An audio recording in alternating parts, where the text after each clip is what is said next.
TrekWars Duels Across the Stars.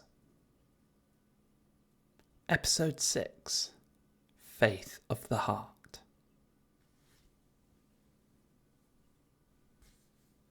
Eight years before the rise of the United Federation of Planets, United Earth verges on collapse. Darth Kerno, the surviving apprentice of the Dark Lord Olympus, has unleashed an invincible Zindi Armada upon the unsuspecting Earth.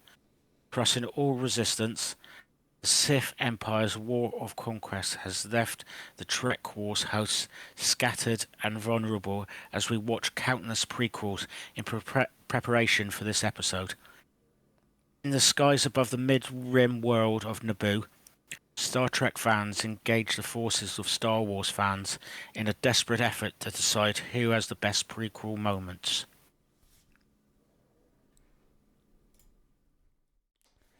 Hello everyone, welcome to another episode of TrekWars Duels Across the Stars. I am Olympus.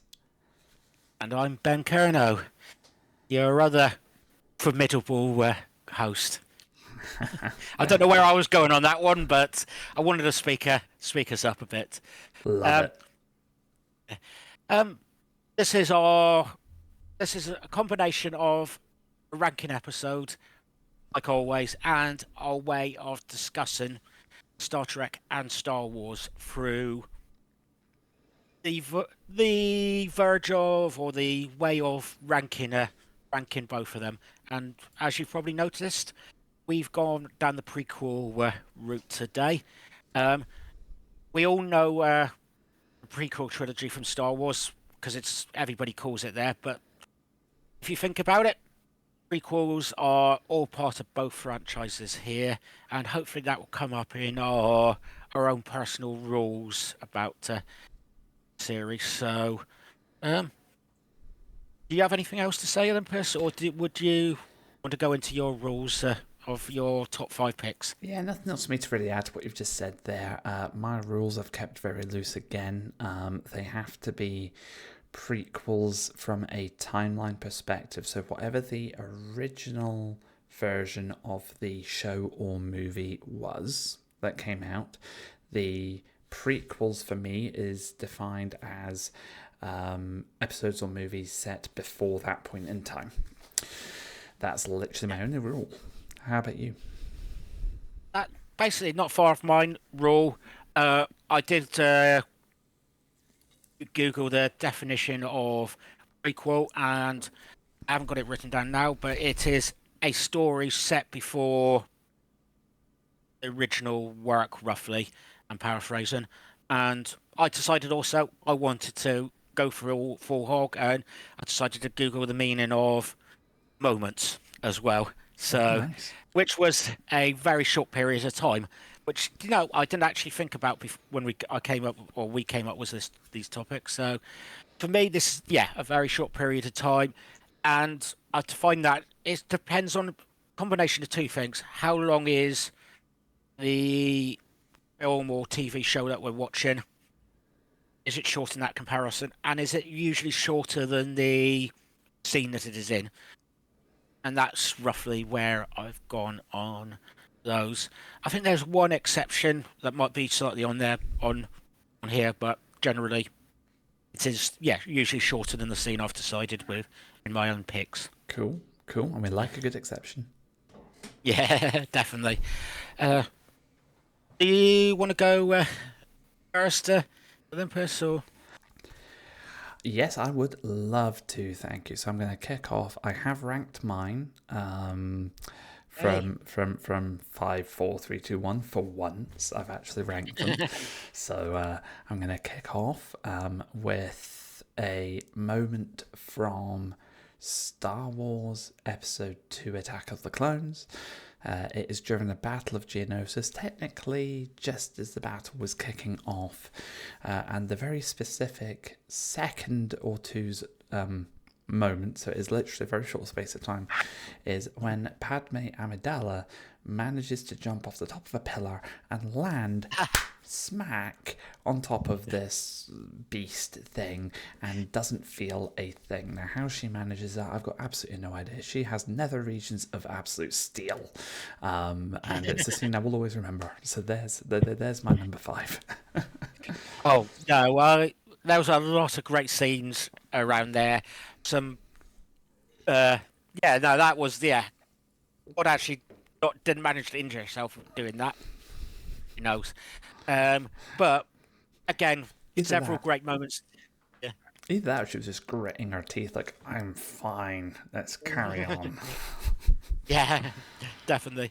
And it's not quite the same scene, but one thing I do remember of just before that is um, uh, Obi-Wan and Anakin having a bit of banter, making Anakin says, "Well, how do we help Padme?" And it's like, I think she's got it in hand. Obi-Wan says something along those lines, and it's just like, Because she'd climbed yeah, herself up the top of the pillar, absolutely. Yeah, it's such a good point. It just encapsulates how she can deal with herself. She looks after herself. She's yeah. very No, I love it. resourceful. Yeah, and they all had their own little monster or big monster to fight there in the arena and Yes. treated them in their own way. Obi-Wan had the Acklay, I think. Did Obi-Wan or Anakin have the Acklay? The big spindly monster thing. And then Padme had the Nexu, which is a tiger-looking one. I can't remember the name of the big rhino type one, which I think is the one she lands on. Can't remember the name of it now. It'll come back to me later. I know this is bad of me, but the only one I do remember the species name is Nexu, and yeah, unfortunately, it's maybe one day we'll get onto animals, and I will get my best at to learn a lot more on the animals. But at the moment, I'm not very good at it. I only know them from the Old Republic. That's the only reason I know. They don't actually tell you in the movie. Yeah, and yeah, no, mine are mostly from the Star Wars: The Old Republic myself, and yeah, Nexu does come up a couple of times in that game. Sure does. So, no, I love that pick. Do you have anything else to say about that? No, nothing on that one. Just she's an absolute legend. Somehow managing to do that. Scene I always remember. If anyone ever says anything about episode 2, I always remember that. So on to you, mate. What's your number 5? Well, I'm gonna go a little bit earlier than that, or actually, a whole film before that, and I'm just gonna go. Well, hello there. So, this is Obi. Hang on, I think I might get my films modelled up here, but I have got my films modelled up here. Yeah, You're I just realised that 3. 3. Sorry, one after is what I meant to say. It's like, well, hello there, and it's main reason it is because of that phrase, and it's Obi-Wan hunting down, or not hunting down, but he came across General Grievous. He's up on the top platform and just like jumps out down and introduces himself, and goes. They have this bit of repartee back and forth. Wish I could remember the exact quote, but for every single line. But gets into a big battle, big chase, and finally ends up in Order 66, which should have given away which film it is. But it's a lovely battle, a great baddie, which I wish we saw more of either him or that type of species. But yeah, no, loved it. Some great animals in that as well, and I don't know what the vehicle General Kenobi is. Not General Kenobi. General Grievous was on, but it's that circle wheel one, which has something very similar. In Star Wars: The Old Republic, which I absolutely love. Yeah, it is. I've got a couple of them, and then I've got most of the Varactyls, which is the animal that Obi-Wan's riding. I'm coming Yeah. across like a proper beastmaster of Star Wars here tonight. This is just completely flukes, guys. Honestly, I'm not that good. Yeah, actually, maybe one day we'll also do top 5 mounts, I think we and we can, should. yeah, because I actually love my mounts as well in Star Wars Republic. Most of mine are vehicle based, but yeah, I do like that. And they did also a bit later in this scene or scenes, they were having their fight alongside each other with uh, well on their mounts. They sure were. Yeah. Any thoughts? Or any more thoughts? I really like the choice, but the hello there's iconic. Obi-Wan Kenobi is my favorite Star Wars character, so that very much hits home for me, and it reinforced the connection between Ewan McGregor's Obi-Wan Kenobi as he's approaching that Order 66 point, and the Alec Guinness Obi-Wan Kenobi you see in Episode 4, and again. I think one of the first scenes you see with Alec Guinness, he says "Hello there," so it's a lovely little join up that they did there, which I quite like. No, good choice, good choice. Yeah, and it actually reminds me, I nearly picked this other one. The end to that their slight duel was them. Another reference to Episode 4 was when Obi-Wan got knocked off the edge and he's holding himself up. And then he manages to like knock himself up, shoots General Grievous, and it's like, oh, so uncivilized. So uncivilized. And one of the very few times you see a Jedi actually using a blaster. Yeah, I'm trying to think of other than potentially games. I can't think of. I'm trying to think of anything off the head. I can't. Neither can I. Yeah. Neither can I. Yeah. So I guess that's me anyway. Brilliant. We'll move on to number 4 then, which for me is Battle of the Fates, which is the 2v1 battle between Qui-Gon and Obi-Wan versus Darth Maul on Naboo in Star Wars Episode 1, The Phantom Menace. It's a bit more than a moment, if you look at the definition of moment. But if you look at it from a series kind of stance, then it is really a moment in time. So I'm going to allow it myself on my own rules. It's an absolutely phenomenal, well choreographed sequence. It's the first time that anyone in Star Wars outside of games, I believe, saw a dual-bladed lightsaber. That was a big wow moment when Maul obviously stands there, ignites the first half, and then suddenly ignites the second half, and everyone just goes. As I said, it's a beautifully choreographed sequence, very emotional. You've got Qui-Gon's demise at the end of it, that handoff of the baton to Obi-Wan as master. You've got Obi-Wan's revenge, almost, I guess, for Qui-Gon's death as part of that sequence too. It's one of the most beautiful choreographed fighting scenes in Star Wars, and that's why it's in my top 5. Oh yeah, I'm glad it is. I was so close to having this pick in my list, and I was going to go for scene, or not the scene, the bit between when they were waiting to fight, where they had the force fields come down in front of them. Obi-Wan's at the back going, just doing his thing, and you got Qui-Gon who's gone down on his knees and just pieces it to him. And then you've got Darth Maul who's pacing up and down. And again, going to a SWTOR again, those two bits there remind me of two of the classes in Star Wars The Old Republic, and when they're trying to recuperate their energy, and you're trying to get your energy back in the character, one of the Jedi options, where they get down on the knees. Actually, I'm wondering if both the Jedis do that. I can't remember.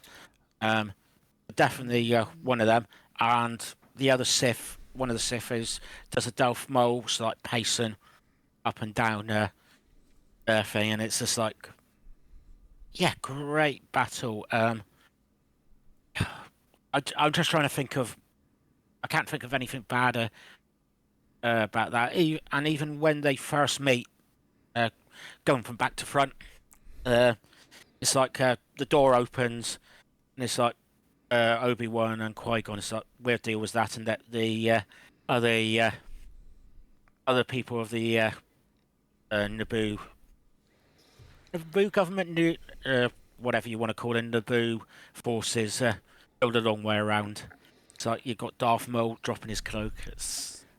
And Okay. wrapped within all that, and throughout the full Duel of the Fate sequence, is the music, which is second to none. It's absolutely stellar. It really adds the atmosphere to it. And again, as the doors open and Maul walks in, you've got that starting to the musical sequence. It just sends chills down my spine every time. It's perfection. And on that point, everyone will be saying, well, if it's perfection, Olympus, why is it not number one? You'll find out soon. Ooh. Now, in that case, let's get to the next things, because I don't have any to add to that other than it's great. It is good. So what's your number 4 then, mate? I'm gonna again have complete the first 4 picks and stay in the Star Wars realms with this. And actually, I'm gonna go to Star Wars: The Old Republic. We've been talking about it all the time, and I've decided this is a sequel to the films rather than a prequel to KOTOR 1 and 2, because although they're created by the same people, it is technically standing in its own right. Yeah. So I did go as it. And actually, before the game even started, and when you start for the first time in the game, or first download the game, you get a load of trailers for these films. So very much cinematic trailers. They don't, as much as they do not, they are cartoon characters. They don't necessarily look like the characters directly. It's not game footage. This is a proper cinematic trailer. And I've decided to go for what is called the Deceived trailer. And in this trailer, you start off with a ship coming into Coruscant, and then you got 2 people walking up, a cloaked figure and a Twi'lek. You find out the cloaked figure's Darth Melgus, who you later meet in the game itself, and it's his Twi'lek companion, who you don't necessarily find out her name, but she is called Lena Daru, who I think it's mentioned in a couple of books, and they walk up to that, stop a couple of military characters, and I will eventually get to my scene very shortly, and then they meet up with a couple of Jedi, just the 2 of them. Before that, as this is happening, you see also Shay Vizsla, a bounty hunter, another character you will meet along the way. And at the moment, most of these are, even though you can't play the characters, these are things people you can, types of character or types of gameplay you can play. You can have the Sith, or you can have 2 Sith. You can have a bounty hunter play. You meet a couple of troopers, which you can play. Meet a couple of Jedi, which you can play. And as you get into they start a little bit of a fight, and then you see Shay Vizsla with a thing on her wrist, and it's got a picture of her ship, which is coming in, and you see, this is the scene I like, and you see the ship taking out the pillars all along the thing, and everything's falling down. And then as the back opens up, and then all these red lightsabers suddenly alight in the darkness, and a full-on fight sequence comes open. And if I hadn't already said this is the Jedi Temple on Coruscant. This is something that has a lot of meaning to the Jedi, which is, I'm guessing, why the Sith attacked. And absolutely. If it this doesn't get you excited for the game, I don't know what would. It's just great, great bit of cinema and game imagery. It really is. I'm so pleased that you picked this, and there were so many different ones to choose from across Duels of the Old Republic as well. But that one is iconic. I guess they all are. To be fair, I think we should probably get the links for all of them posted into our description on YouTube for anyone who's interested to look at them, because even if you don't play the game, just watching them for a little bit of cinematic storytelling. If there's one thing that Star Wars: The Old Republic does right, and by the way, they do a lot of stuff right, but if there's one thing they do right, it's those cinematic trailers. They are phenomenal. What was I going to say on this one? There's a few things I wanted to say. Again, the musical score through this, especially from the point that those lightsabers ignite inside the shuttle and they spill out, is brilliant. You've got the fight sequence between Malgus and I think it's Master Zalo, something like that. Yeah. I think it is. That rings a big bell. Because T7, who ends up being one of your companions, is in the temple at the time. You catch a glimpse of T7. He's like the R2D2 of the Old Republic. No, it's great pick, mate. It's a really good pick. And the whole reason why they attacked the Jedi Temple at that point in time, and why it's called Deceived, is because war had been raging for a while between the Republic and the Sith Empire, and they had agreed to meet on neutral ground to discuss a ceasefire, an armistice, some form of peace.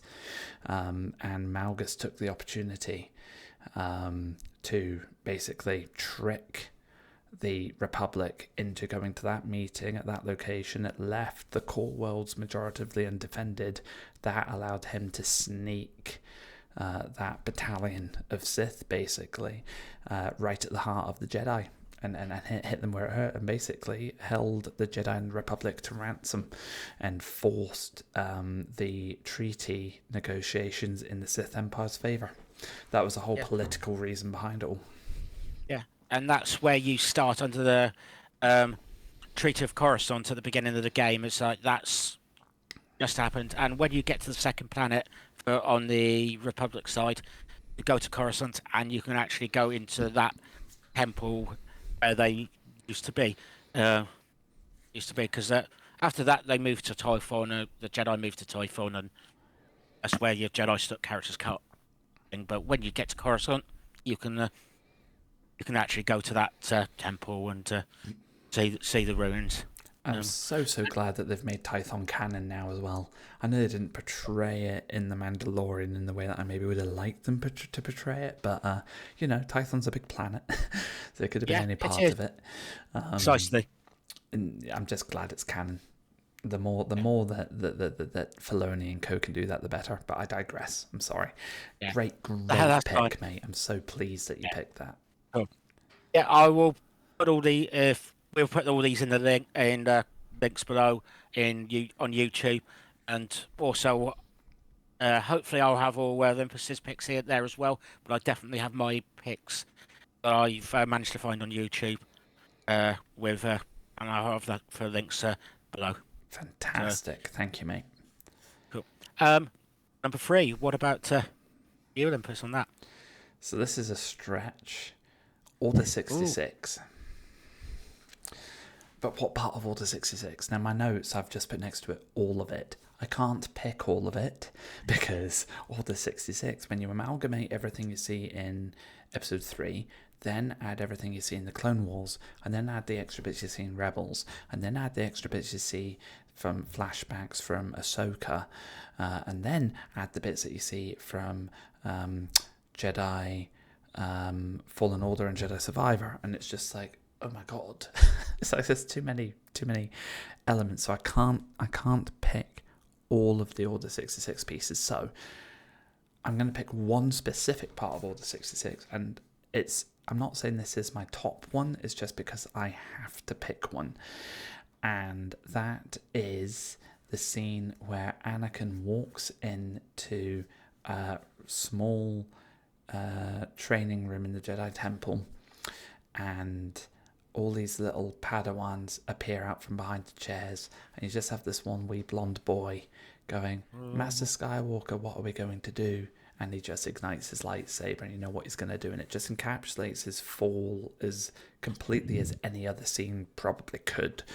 Because you know what he's about to do, and that's where Anakin's lightsaber gets that lovely nickname. What was it called? The Youngling Slayer 3000 or something like that, which I'm giggling at, but it's terrible. I shouldn't have, but it's yeah, terrible. Yeah. Sorry. No, that's bad. I'm glad you picked Order 66, and that scene, the scene you do mention, does it does, I suppose, what it's supposed to do, make you feel awful and bad, and how it's turned, and by that point, I was definitely hit as Order 66 happens, and you see all these Jedi fall, and it's like, oh, and you can feel Yoda's pain as well that he's having as well. Even though you knew Anakin Skywalker was going to turn, but that's one thing they have done very well in the prequels is managed to do that little bit of a and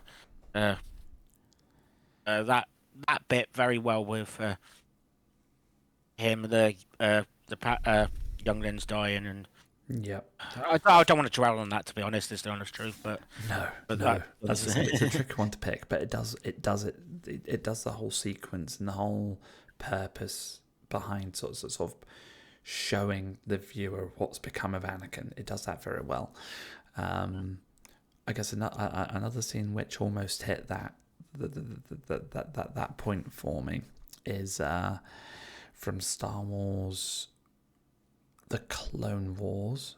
So right at the end, and you've got Ahsoka on one of the clone warships with Rex and the rest of her squad who have been singing her praises and sticking to her like glue. All of a sudden, Order 66 happens, their brains have all switched, and you've got this face-off between her and Rex and the rest of the squad. And I won't go too much into it because it's not one of my picks, but that's just, again, a beautifully encapsulated scene, as is the scene right at the end of the Clone Wars, where you have Vader visiting the crash site of that ship, and he finds one of Ahsoka's lightsabers, and you just see him standing amongst all these dead not stormtroopers, all these dead clones, just holding her lightsaber, and it's just pure silence, but it speaks 1,000 words. There's so many different scenes and sequences I could pick from Order 66, but yeah, I'm gonna stick with that Jedi Temple scene with Anakin and the younglings. Yeah, no problem. Cool. I'm gonna go onto a lot more of a cheery option now, and I'm gonna go with my third pick, and I'm gonna make sure this is not a clear-cut Star Wars show today. I'm going to go over to Star Trek, and I'm actually going to go to the short treks by Star Trek.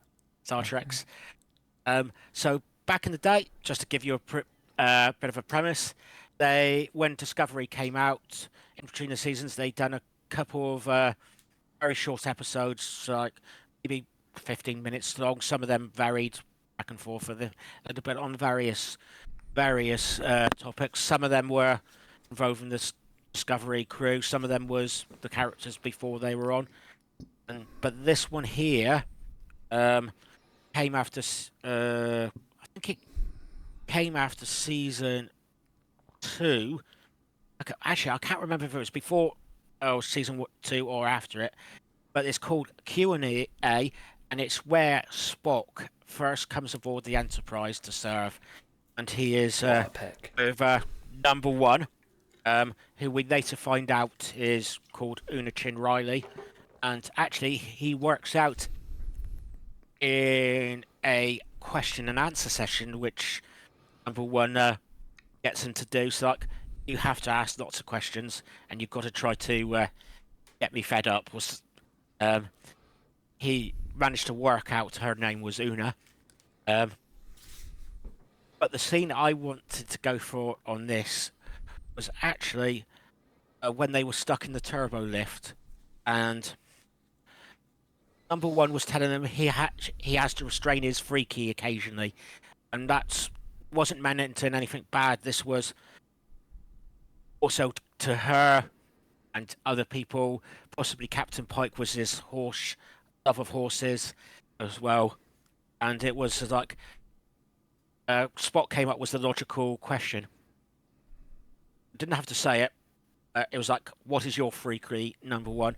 And then you find number one or in the chain Riley going off on a short part of a modern major general, which it just makes me smile and brings me so much joy. Her singing that song, or at least the first part of that song, and then it's when she suddenly stops.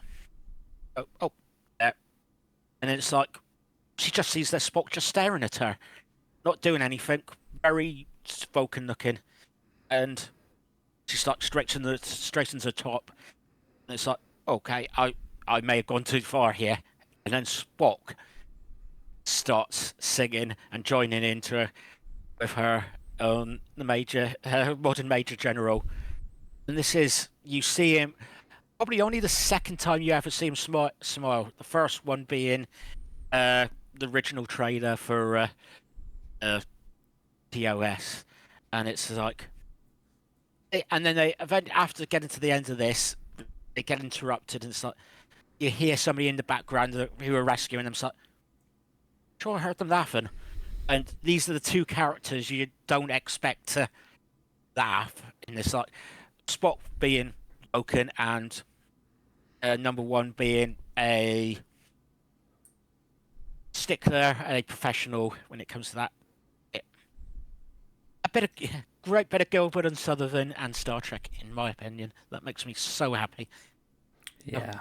Any thoughts, Olympus? Oh, what a scene. It's one of my favourite short tracks. And I didn't actually watch it until after the musical episode of Strange New Worlds. So I learned about Una's love of Gilbert and Sullivan in that episode, and then when I went back and watched the short tracks and obviously saw that for the first time, knowing it was filmed and released prior to it, I went, oh right, okay.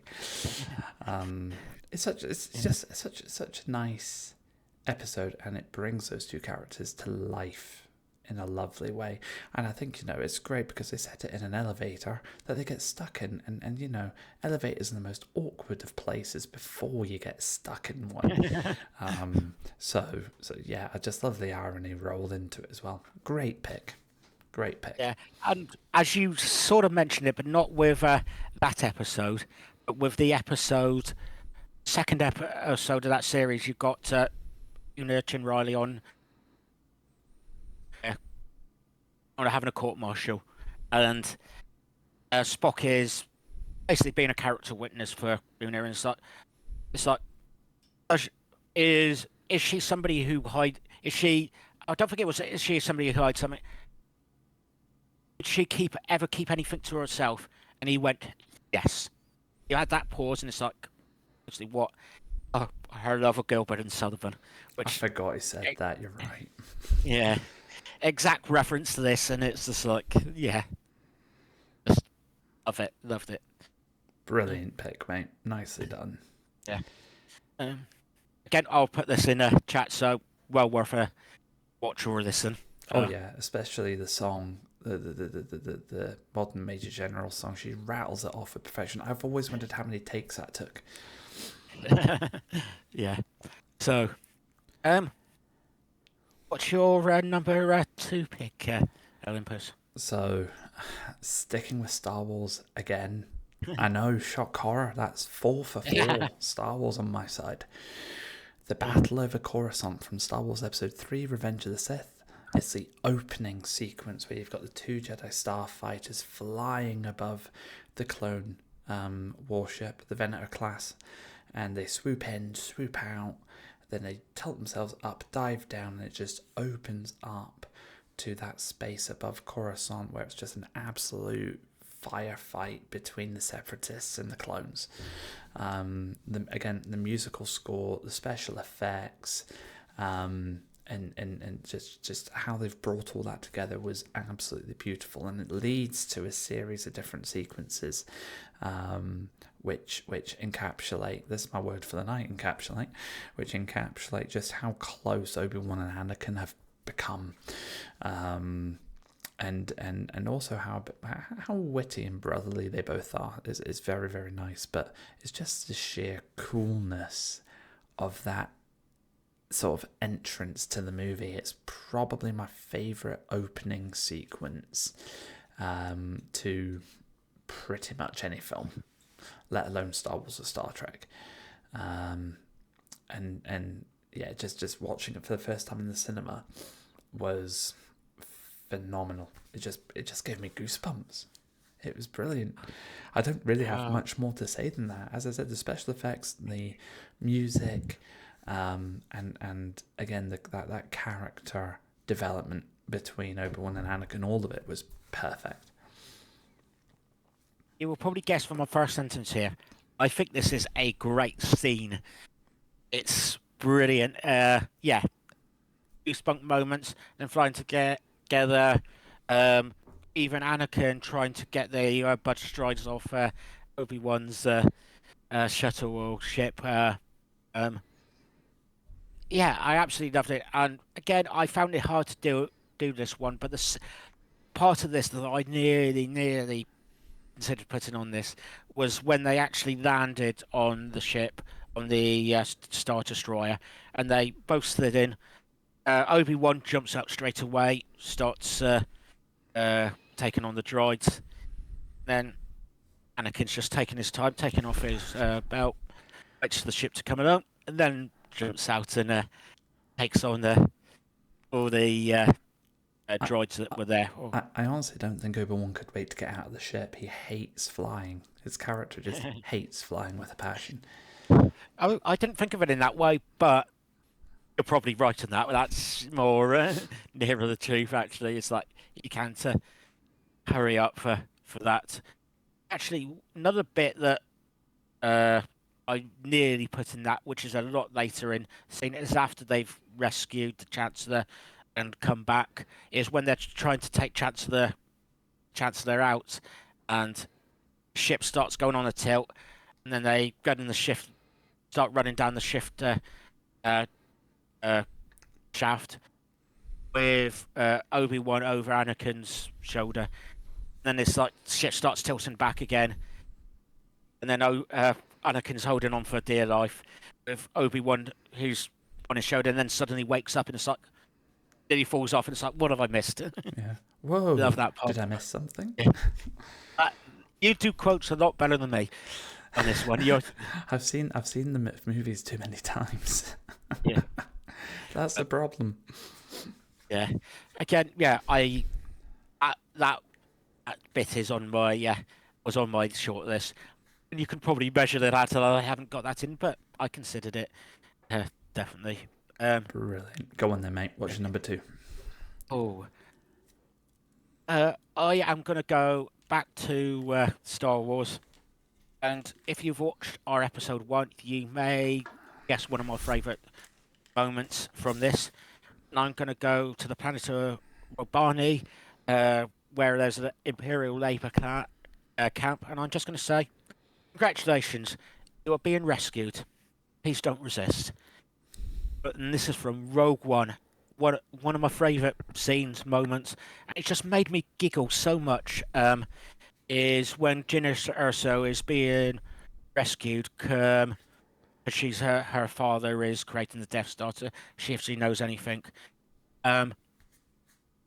The rebellion breaks in, and she find her specifically, started knocking her. The rebellion guys get distracted by another guard, and then she goes, "Actually, sorry, I'm rescue just departing by myself," and starts running. Hits two of them, two of the people that's trying to rescue her with her spade, and starts running out of this. It's not a walker. It's like a, I don't know what the name is, but it's like a 6-8 wheel vehicle. Starts in that, and then by the droid, it's like, as she jumps out, suddenly grabs her and says that quote. It's like, "Correction, you are being rescued. Please not resist." And then you see her lying on the floor, absolutely grown. And it was just like, it made me giggle, and it's also a lovely scene as well. No, And Rogue One had a few scenes like that as well, didn't it? Which sort of brought a nice freshness to the movie that previous movies didn't have. yeah, it I think it had that combination of episodes there. Combination of scenes, combination of moods is what I was meant to say rather than episodes. It, yeah, no, I can't sing Road One's praises more. Um, uh, it. I won't go too much into the whole movie because I've done that in episode 1 of this show. But yeah, combination of her, you get the image of her upbringing because the last time you saw her was just before and when she was like what, 5, 6 maybe, or very, very young anyway. And this is the next moment you see her as a prisoner of the Empire, and yeah, trying to escape. And K2SO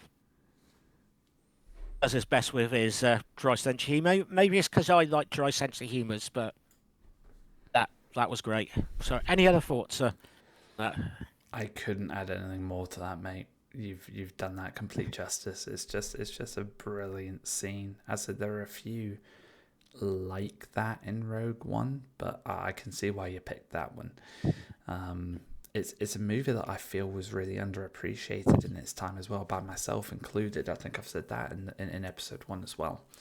But looking back on it, even a year after the first time I watched it, and I can definitely look back on it now, and it's one of my favourites in the Star Wars series for sure. It's brilliant. Yeah. No, I completely agree. I think this is good to see what our favourite moments in the prequels are. What do you reckon, Olympus? Did we?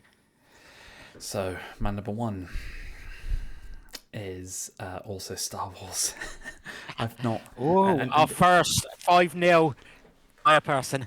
Yeah, and don't get me wrong, because there are so many prequel Star Trek moments to choose from, but none of them hit home for me the way that the Star Wars ones did, you know? So this one is from Episode 3, Revenge of the Sith. It's Battle of the Heroes. So it's Obi-Wan and Anakin on Mustafar. Now, again, I could say it's the entire battle, a bit like what I did with Battle of the Fates. But I won't do that because that's a bit more than a moment, isn't it? So it boils down to potentially 2. And I'll talk very briefly about the one that isn't my top scene. And I won't even go too much into it, but I'll just say there's maybe 2 or 3 points during the battle between Obi-Wan and Anakin as they're going through Mustafar fighting each other, where Obi-Wan has an opportunity to take Anakin out. Because you can see they're pretty evenly matched, but at points Obi-Wan is better, and he doesn't take the chance because he doesn't want to do it. He doesn't want to lose his brother, you know, in a nutshell. And I think the way they choreographed that and played that out was very, very clever and very well done. But to go to the actual moment, it's the point where Obi-Wan has jumped off of one of the lava platforms, and Anakin's looking up at him, lightsaber in hand, and Obi-Wan's just looking down, shouting, "It's over, Anakin. I have the high ground." Anakin goes, "You underestimate my power." And Obi-Wan goes, "Don't try it." And of course, Anakin tries it, and he loses several limbs in the process. And it's for me the culmination, which I think encapsulate was my word of the day, but I think I've used culmination a couple of times too. It was a culmination of that battle. It's a culmination of the relationship between Anakin and Obi-Wan, as close as they were. It really shows that Obi-Wan was better from a battle perspective, from a fighting perspective, from a lightsaber perspective, skill perspective than Anakin was. And it also shows just how lost Anakin is, because Anakin couldn't accept that he had lost it. So he'd truly fallen by that point. And also, again, Obi-Wan couldn't actually bring himself to end Anakin, despite the fact that it was over, it was done. He just left him there, which in some ways you could say is quite cruel too, because he left him there to burn to death in that lava, which wasn't the nicest thing in the world. No, it wasn't. But Anakin had destroyed the entire Jedi Order, so Yeah. But yeah, I just think it's another one of those brilliant scenes. Definitely up there in my top moments across the Star Wars prequel series, and indeed prequels across Star Wars and Star Trek. And I do feel bad, to round off, that I've got no Star Trek picks in here, because there were several that I was considering, but as I say, none of them met anywhere near any of the 5 I've gone through, which I'm surprised at, but there you go. My first 5-0 for Star Wars. And to be fair, Star Trek has got enough love out of me in the previous 5 episodes we've done. Fair enough. Do you have any thoughts on that? Actually, I don't have much more to add, but it was a nice sequence. It was very cinematic, but I enjoyed it. And its job. I really enjoyed it, and it's like, I'm glad you picked it, and as I said, other than reiterating what you said, I don't have anything else to add to that, to be honest. The very last thing I'll add to it that I forgot to mention is similar to Battle of the Fates, the lightsaber choreography was phenomenal. It was second to none. It was better than Battle of the Fates. But I know that Hayden Christensen and Ewan McGregor spent a lot of time training to get to the point of doing that full sequence the whole way through. But it was just something beautiful. You don't see lightsaber battles like that in the original trilogy or in the sequels. You only saw it in the prequels, and again, that's something I love about it, because the prequels were during the height of sort of the Jedi's power, let's call it, before their fall, where they were an established organization. They did train together. They ended up leading armies and going to war. They were very skilled when it came to combat. And then you've got the original series, the original trilogy, and the sequels, where you've got these lone individuals who are sort of ragtag, being trained up here and there, mostly by themselves. It's a very more static way of fighting, which, again, I like. I see a lot of criticism about it, but I actually like that they've done that, because it shows the difference in the times and the situation. And I'll stop now. Please carry on if you want to, but anyway, actually, before you actually do get going and take up my invitation, I'm going to give Star Trek a bit of love here. I am going to go to Star Trek Enterprise with this one. So, I am going to go to In a Mirror Darkly, specifically Part 1. This is a mirror universe one. Actually, I don't think there is any goatees in here, but this is where the origin, I think, of the goatees arrive is from the mirror universe and Star Trek for the evil goatee. But at the beginning of this one episode, you have the scene from First Contact, where Zephyr and Cochrane is meeting the Vulcans. They land, they walk out, they do their Vulcan salute. Cochrane goes to do his, doesn't do it very well. Where he goes to put his hands out in the film to shake hands, he actually pulls a gun out from under his jacket. And this is the beginning part of my moment from this. He actually pulls a gun out and shoots a Vulcan. And then somebody else in the crowd says, board the ship, take everything. And then as that ends, you go into a new music sequence, a new title sequence. And when I say new, it's not slightly speeded up, fast food. It's like different. This is a completely new sound, completely new background. You've got more war images, tanks, submarines fighting each other instead of your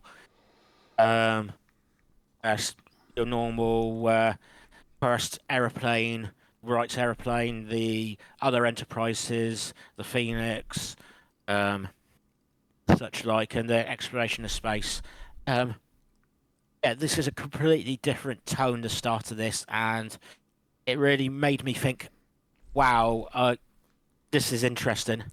And just before I pass over to Olympus, I think this is the only episode, to my knowledge, that does not have any normal timeline for that series in it, or that program, or any of the main characters from that program in it, to my knowledge. The exception may be one of the short treks, but other than that, my knowledge is the only one that doesn't contain your normal main characters in it, other than mirror versions. Yeah, sorry. Before I say any more, Olympus, any thoughts on? It's actually a two-part I've only seen once or twice. My memory of it is pretty vague, but what a choice. If there's only one element of it that I remember, it's that starting sequence of Cochrane shooting the Vulcan, them jumping onto the ship to take everything, and then that complete title sequence being totally different. So definitely a great choice. Am I right in saying that there's, I think this is what you were just talking about there, but is there no element of the like prime Enterprise in that two-parter, is it? It's almost like a standalone 2 episodes compared to the rest of all the series, isn't it?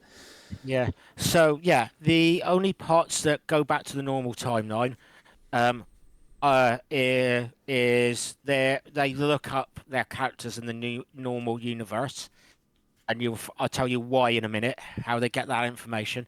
You see, actually, when I say that, I'll tell you the way, the way around they did this. They take up images, find images of themselves in this, and they look themselves up in the past. And Archer, who was second in command of the Enterprise and then takes over the command after killing his captain, wants to become the Emperor.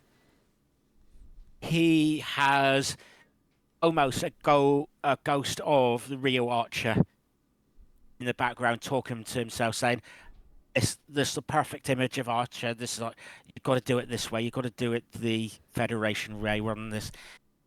But that's only a figment of his imagination of what he thinks the real Archer is like. Interesting.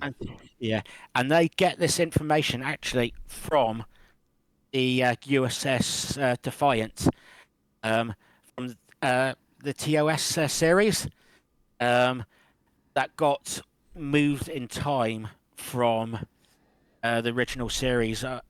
In one of the original series episodes, it's moved in time, and not just time, but into the mirror universe. in reality. So the USS Defiant is and its contents, which involves one Gorn, I believe, and maybe one other species, which are from the Prime timeline. But yeah, it's lovely. Yeah, in my head, great one, and it has its own. It is two prequels in one, where it's a prequel to the original series and a prequel to Star Trek. Oh, prequel to the original series and a prequel to a certain episode in the original series. So Yeah. get you 2 for 1 on that in that respect. Love it. Yeah, it. I probably didn't do that justice that description, but it's No, I think you did, mate. yeah, I think you did. yeah, yeah, absolutely. Yeah, love that two-parter episode, and it came towards the end of the series. I think it was the fourth and third from the end of the run of Enterprise. Some would say the second and third from the end, if discounting a certain certain episode. A certain finale. Yeah, a certain finale episode.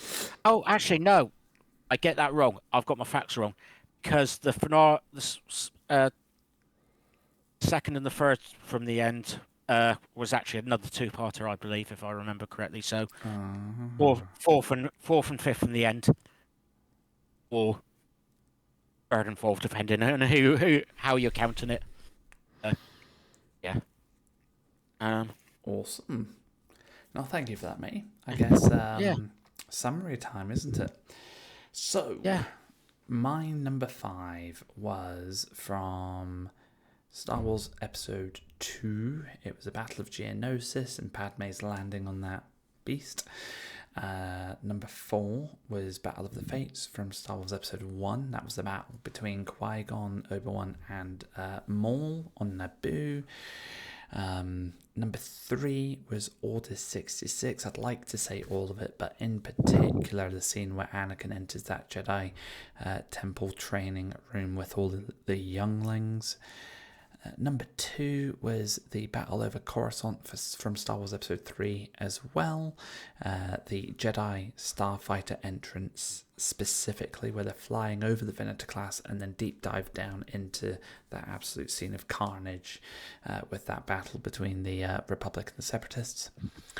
And then my number 1 spot was, again, from Episode 3, Revenge of the Sith, Battle of the Heroes, which was the fight on Mustafar between Obi-Wan and Anakin. But again, in particular, the scene at the end of that battle when Obi-Wan has the high ground. How about you, Ben? Oh, great. My number 5 was the "Well, hello there" moment, and then from Episode 3, and then the number 4 picks was the deceived, well, not the whole of the deceived trader from SWTOR, but it's when the ship come crashing into the Jedi Temple on Coruscant. Then at number 3, I had modern Major General moment in Q&A between Unachin, Riley and Spock. And at number 2, we had "Congratulations, you are being rescued" moment from Rogue One. And then we had the Cochrane, Zephyrin Cochrane shooting the Vulcans in the new First Contact and Enterprise, and the music scene that introduction and credit scene that goes after that. So, I don't know if you've been keeping count of Olympus, but it is our first victory by Star Wars in this, and they have won 8-2. A almost a whitewash, yeah, resounding win. Yeah. We didn't know what we were going to pick before. Right, one there. Did we have 6 prequel picks? On SWTOR pick. One from the Short Treks / Discovery / Strange New World. You had one Star Trek Enterprise 1, and you had one from Rogue One, Star Trek stories. Anything else to add before we do our goodbyes and such like? Or I don't you find think it? so. Just again, very interesting. And one thing I did forget to at the start of the episode is that we do not share each other's picks before the episode, so they are always very new. And on that note, this is the first time that we have had an episode where we've not picked something which is very, very closely aligned or the same. No, absolutely none of it's from the same scene Nope. at all. So not close, just other bits of this. Yeah, Only took us 6 episodes. yeah. This is full of firsts. This episode, brilliant, brilliant. Anyway, where will we find you, Olympus? So, excuse me, you can find me on Twitter, Olympus0511. You can also find me on Twitch, Olympus0511. It's been a little bit quiet on the Twitch front over the last couple of months, just with some sort of real life family stuff and work stuff going on, but I will be back in the new year, and I am planning an upcoming 24-hour stream for charity, so there'll be news on that soon, which you'll find on my Twitter page. How about you, Ben? Where can we find you? You will find me on TrekWars Fantasy on Twitter, aka X. But I'm still trying not to call it that. It'll always be Twitter. Always be Twitter. You will also, in the chat, find my Discord channel where there's space to talk about Star Trek, Star Wars, as well as TTRPGs, which I do occasionally. I do have a Twitch channel as well, which is called TrekWars Fantasy, but I hope to do that, go back to that one day, but I haven't for a while. That's, I think, it for me. So, on that shall we say adieu? Live long and prosper. May the force be with you. Thank you all for watching and listening. Take care, and we'll see you again soon.